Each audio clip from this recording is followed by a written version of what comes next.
안녕하십니까. 뉴스데스크 강원입니다. 강원 동해안을 중심으로 강풍이 몰아치면서 곳곳에서 피해가 잇따랐습니다. 설악산에선 등산객이 강풍에 쓰러진 나무에 깔려 숨졌습니다. 이하라 기자입니다.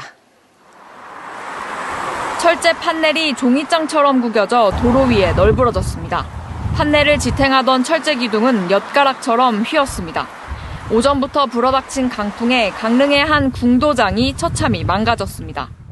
부족 예산이나 이런 부분들이 다 됐던 부분인데 순간 강풍이 워낙 세서 철제 가림판이 뿌리채 뽑혔습니다. 강한 바람에 콘크리트한 구조물이 휘어지다 못해 부러졌습니다. 설악산 울산바위 인근에선 썩은 참나무가 시속 130km가 넘는 돌풍에 쓰러지며 등산객 3명을 덮쳤습니다. 이 가운데 1명이 심정지 상태로 인근 병원으로 이송됐지만 숨졌습니다.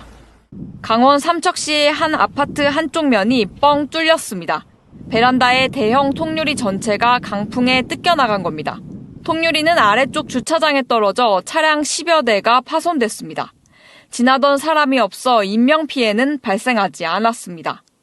인근의 한 예비군 훈련장의 구조물도 강풍을 못 견디고 쓰러졌습니다. 보수 작업을 위해 작업자들이 투입됐지만 계속되는 돌풍에 구조물이 날리며 현장에 접근하는 것도 어렵습니다. 지금 이걸 세우고 회복하려고 해보는데 위험해서 지금 돌풍이 언제 어떻게 볼지 몰라가지고. 강풍특보가 내려진 동해안 곳곳에선 도로 위로 나무가 쓰러지며 시민들이 이동에 불편을 겪었습니다. 못 지나가요, 못 지나가. 가져야 돼. 길로 가는 길이 있어요, 지금? 또한 쓰러진 나무가 전신줄을 덮치며 전기 공급이 끊겨 오전 한때 1,700여 가구가 정전됐습니다. 강원소방본부는 하루 동안 70건 내외의 강풍 피해가 신고됐다고 밝혔습니다. MBC 뉴스 이하라입니다. 검찰이 동해시청의 국장실 2곳을 압수수색했습니다. 동해시는 오늘 오전에 검찰 수사관 등 10여 명이 청사에 방문해 행정복지국장실과 안전도시국장실의 컴퓨터를 확인하는 등 압수수색을 진행했다고 밝혔습니다. 동해시는 검찰이 구체적으로 어떤 목적으로 압수수색을 진행했는지 알려주지 않았지만 한 수산업체와 관련한 수사를 진행하는 과정에서 압수수색을 진행한 것으로 추정된다고 덧붙였습니다. 경포 인공분수 설치를 반대하는 시민 모임이 오늘 오후 2시 강릉시청에서 기자회견을 열고 자연 가치가 큰 석호에 인공 구조물이 설치되면 자연호로서의 가치가 훼손될 거라며 반대 의견을 밝혔습니다. 시민 모임은 구체적인 사업 내용 공개도 없는 주민 동의서 작성 중단을 촉구하고 강릉시가 검증되지 않은 인공분수의 수질 개선 효과를 과대 포장해 시민 혈세인 250억 원을 낭비하려 한다고 덧붙였습니다. 이에 대해 강릉시는 분수시설을 포함한 수중폭기시설과 물순환시설을 통한 장기적인 계획으로 경포호 수질을 개선할 계획이며 주민 동의서는 사업 목적과 사업 내용을 정확히 명기에 받고 있다고 설명했습니다.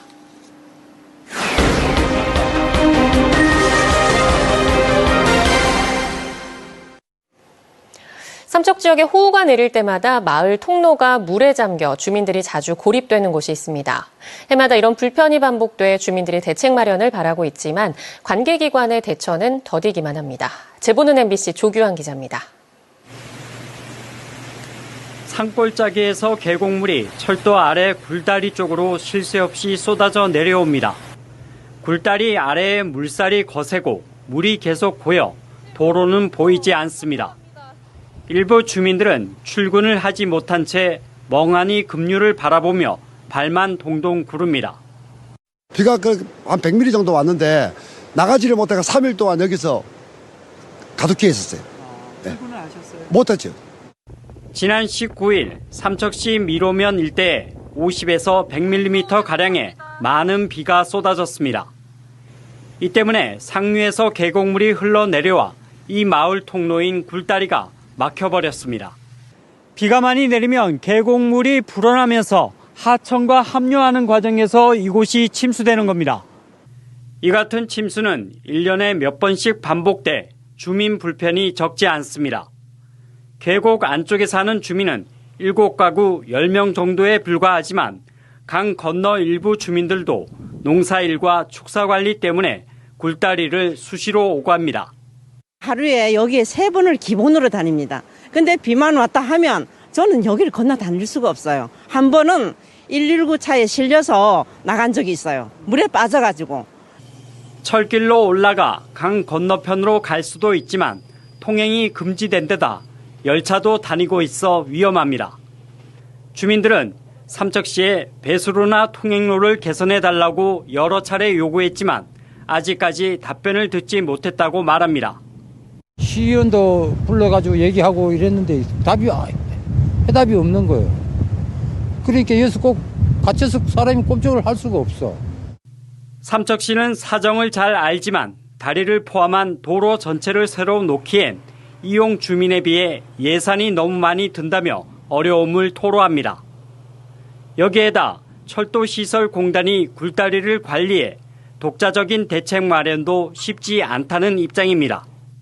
현지 확인을 다시 해서 그 철도 하부 시설이다 보니까 그 주민 요구 사항하고 그 철도 시설공단 쪽하고 협의를 해서 가능한 방법이 있는지 한번 다시 재검토를 해보겠습니다. 주민 불편을 해소하기 위한 보다 적극적인 대처가 필요해 보입니다. MBC 뉴스 조규환입니다. 태백시와 시설관리공단의 국민체육센터 관리 위탁 처분을 취소해달라며 태백시 체육회가 제기한 소송에 대해 법원이 태백시의 손을 들어줬습니다. 춘천지방법원 제1행정부는 지난 15일 국민체육센터 관리 위탁 처분 취소 소송에서 태백시가 시설관리공단의 시설 운영을 위탁한 것이 합리성을 결여했다고 볼 만한 뚜렷한 사정이 없다며 청구를 기각했습니다. 이에 대해 태백시는 행정 절차의 정당성을 확인한 판결이라며 반겼고 태백시 체육회는 판결을 수긍하기 어렵다며 내부 논의를 거쳐 대응하겠다는 입장을 밝혔습니다. 어젯밤 10시 반쯤 강릉 중앙시장 주변 도로에서 택시가 20대 남성을 들이받았습니다. 이 사고로 20대 남성이 의식을 잃은 채 병원으로 옮겨져 치료를 받고 있습니다. 경찰은 피해자가 도로에 누워있는 것을 발견하지 못하고 사고가 난 것 같다는 택시 기사 등의 진술을 토대로 정확한 사고 경위를 조사하고 있습니다. 올해 한 포기에 10,000원을 웃돌았던 배추 가격이 연말까지 하락세를 보일 것이란 전망이 나왔습니다. 농림축산식품부는 지난달 중순에 도매가 기준으로 한 포기에 9,500원을 기록한 배추 가격이 이달 하순 5,600원으로 떨어지고 연말에는 3,000원대를 기록할 것으로 내다봤습니다. 농림부는 특히 연말까지 정부 비축 물량을 탄력적으로 공급해 배추 가격을 안정화시키고 농수산물 할인 지원 이벤트를 열어 소비자 부담을 줄여나가겠다고 덧붙였습니다. 2025학년도 공립중등교사 임용시험 평균 경쟁률이 7.7대 1을 기록했습니다. 강원도 교육청에 따르면 2025학년도 강원도 중등학교 교사와 보건, 전문상담, 영양, 특수교사 임용 후보자 응시원서 접수 결과 149명 선발에 1,147명이 지원해 평균 7.7대 1을 기록했습니다. 과목별로는 전문 상담교사가 3명 선발에 49명이 지원해 16.33대 1로 경쟁률이 가장 높았고 기술이 5명 선발에 14명 지원해 2.8대 1로 가장 낮았습니다. 2025학년도 중등교사 임용 1차 시험은 11월 23일, 2차 시험은 내년 1월 15일과 21일, 22일에 치러지며 합격자는 내년 2월 11일 발표됩니다. 올해 양양 송이버섯의 누적 채취량이 평년 수준을 회복하고 있습니다. 산림조합 중앙회에 따르면 어제까지 양양 지역의 송이 공판량은 모두 5,500여 킬로그램으로 지난해 같은 기간 5,300여 킬로그램을 웃돌고 있습니다. 송이 가격은 지난 19일 1등품 기준 킬로그램당 73만 원대까지 떨어졌다 오름세로 돌아서 어제는 81만 원을 기록했습니다. 한편 전국적으로는 어제까지 누적 공판량이 지난해 152톤의 3분의 1 수준인 54톤에 머물고 있습니다. 강릉시의 자매도시인 중국 저장성 자싱시 대표단이 강릉시를 방문했습니다. 대봉 자싱시 부시장을 단장으로 한 12명의 대표단은 22일부터 24일까지 2박 3일간 강릉을 방문해 강릉시의 생태습지 복원 사례를 듣고 경포호수를 견학하는 등 공식 일정을 소화합니다. 김홍규 강릉시장은 자싱시 대표단을 만난 자리에서 코로나19로 중단됐던 공식 대면 교류가 5년 만에 재개돼 기쁘다며 자매 결연을 맺고 25년간 뜻깊은 관계를 이어온 만큼 지방정부 국제교류의 모범 사례를 만들자고 말했습니다. 3분기 동해안과 묵호항의 항만 물동량이 지난해 같은 기간 대비 큰 폭으로 줄었습니다. 동해지방해양수산청에 따르면 올해 3분기 동해안과 묵호항의 물동량은 638만 톤으로 지난해 같은 기간 837만 톤에 비해 23.8%, 199만 톤이 줄었습니다.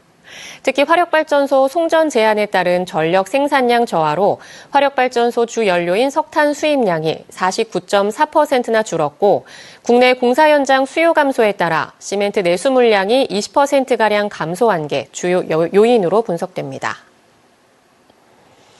진보당이 오늘부터 12월 6일까지 전국 16개 시도를 돌며 윤석열 정권 퇴진 찬반을 묻는 국민투표에 나섭니다. 진보당 강원도당은 기자회견을 열고 원주와 횡성, 춘천과 강릉 등의 국민 투표소를 마련해 윤석열 대통령 퇴진에 대한 강원도민들의 의견을 묻겠다고 밝혔습니다.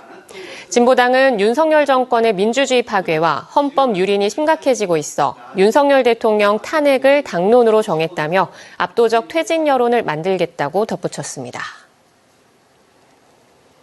강원뉴스 마칩니다. 시청해주신 여러분 고맙습니다.